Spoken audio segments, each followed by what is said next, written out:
Welcome to Eat Sleep Dream English. Today we're looking at British words that are rude in America. This is going to get X-rated, guys, so be prepared.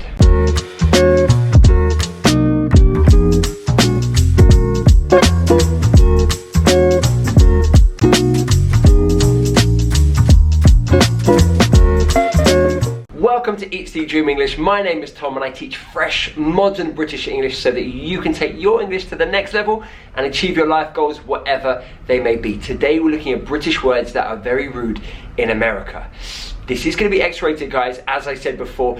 And the last word I've left for the end, it's the rudest word. So be prepared. Number one, rubber.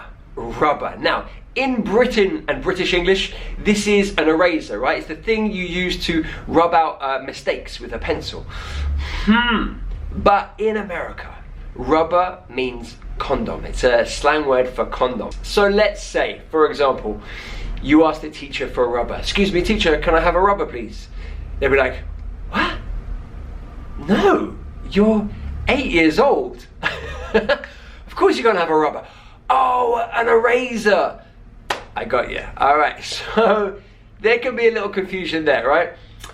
Rubber is an eraser in Britain, whereas in America, rubber is a condom. One used for correcting mistakes, the other one for preventing mistakes. Number two, hooker. Hooker. Now I know all you American viewers are giggling to yourselves at this word. In British English and lots of other English, it just means a position in a rugby team. There's a position called a hooker, right? You're in the scrum, you hook the ball. But in America, a hooker is another word for prostitute, okay? Now, this word is used a bit in British English as well, but it comes from America.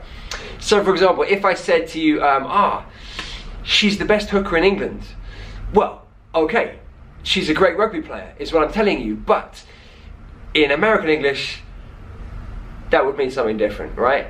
She's the best hooker in England? Yeah, okay. You get the idea, right? So, yeah, there can be a confusion there sometimes. Obviously, context is everything, and if you're talking about rugby, it's quite obvious, right? But it's a funny little difference. Number three, loaded. Loaded. Now, in British English, it's a slang word for wealthy, for rich, okay? So if someone is loaded, they have a lot of money. Whereas in American English, loaded means very drunk, I believe. So if I was hanging out with my mate and I said, your parents are loaded, they might be like, no, they're not. I'd be like, yeah, look, it's a swimming pool, look at your house, it's amazing. Yeah, but they're not loaded, like, they're not drunk. So there can be some confusion there. If someone is loaded, then for us it's wealthy, but in America it means very drunk. So a little confusion there. Next word is knock up.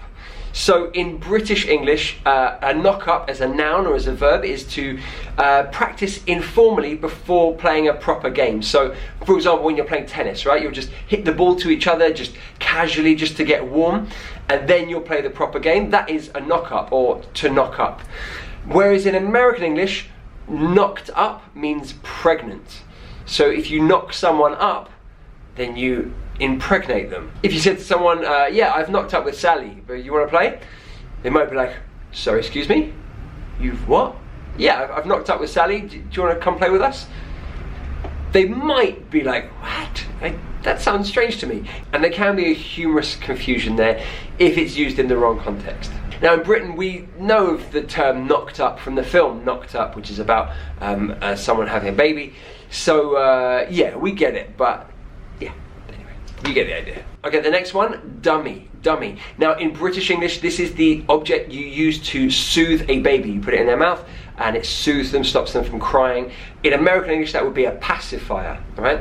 But in American English, dummy means like someone stupid. It's an insult for someone stupid. Hey, you dummy. So a couple, they've gone on a day trip with their baby, the baby's crying, and then one of them says to the other one, did you bring the dummy? And they say, yeah, I brought you, didn't I?